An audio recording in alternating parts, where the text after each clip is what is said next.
60, 70 to 100 buffalo in one day.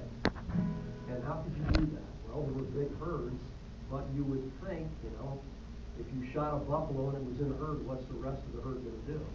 It's going to stampede. It's going to scatter.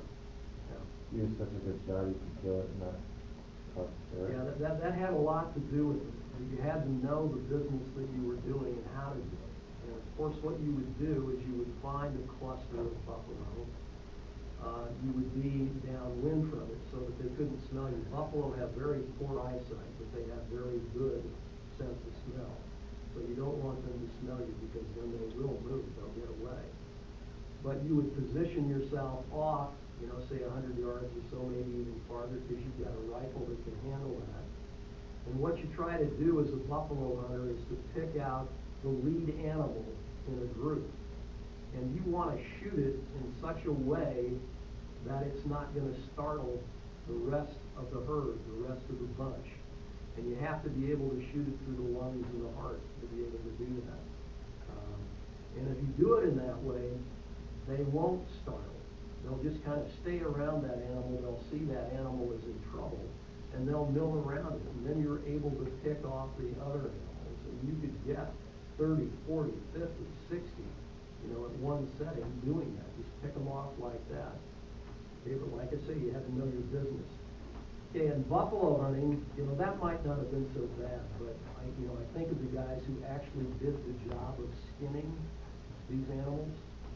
And you can imagine that a lot of days it would have been hot out there. I mean, imagine a hot July day, for example.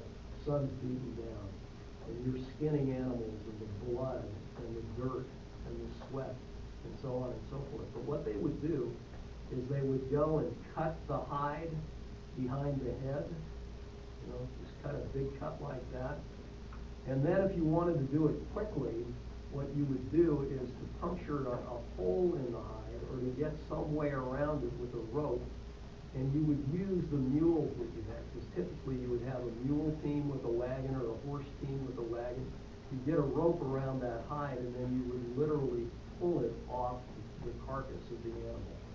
Okay, but in order to do that, you would also drive a spike through the nose of the animal to pin it to the ground so it wouldn't move, and then pull that hide off like that.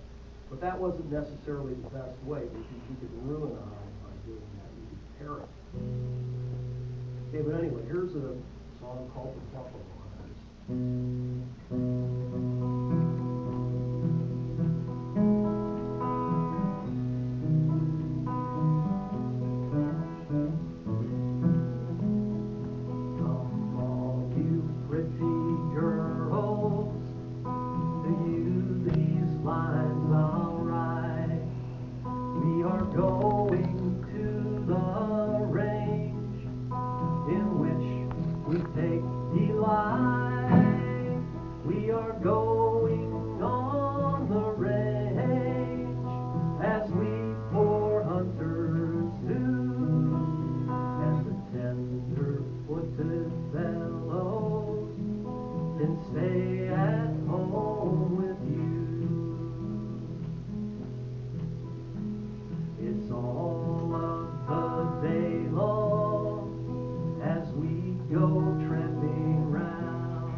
ocean is a buffalo hide canoe.